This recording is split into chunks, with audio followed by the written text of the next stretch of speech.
Doctor Iqbal Urdu primary و middle school Akola.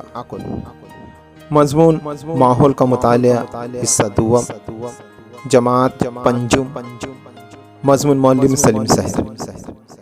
پیارے بچوں، آپ کی درسی کتاب ماحول کا مطالعہ حصہ دوم میں باب نمبر 3 زمین پر کے جاندار، اس باب کے ہم نے مشقی سوالات حل کیے ہیں۔ آج ہم اس باب کی اہم معلومات کی طرف چلتے ہیں۔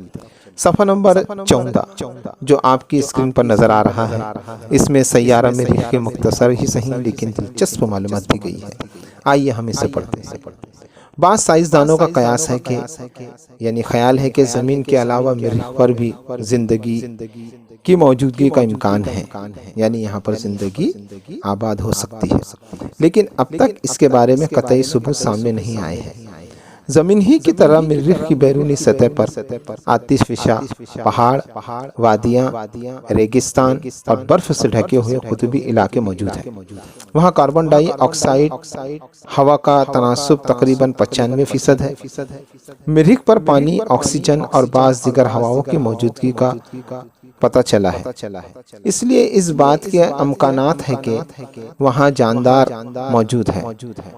وہاں کی مٹی میں نباتات کی افزائش کے لیے، یعنی نباتات کی ترقی کے لیے، بڑھوتری کے لیے ضروری اجزاء کی موجودگی کا بھی پتہ چلا ہے۔ ان تمام باتوں کے پیش نظر سیارہ مریخ پر جانداروں کی موجودگی کا ثبوت حاصل کرنے کے لیے سائنسی تحقیقات جاری ہیں۔ جانداروں کی زندگی کو قائم رکھنے کے لیے بہتے ہوئے پانی کا ہونا ضروری ہے۔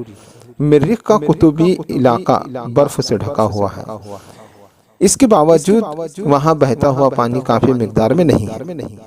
ادب اور سینما کے ذریعے سیارہ مریخ پر انسان کی موجودگی کا تصور بہت شہرت حاصل کر گیا ہے، لیکن اب تک سائنسی تحقیق سے اس تصور کی تصدیق نہیں ہوئی ہے۔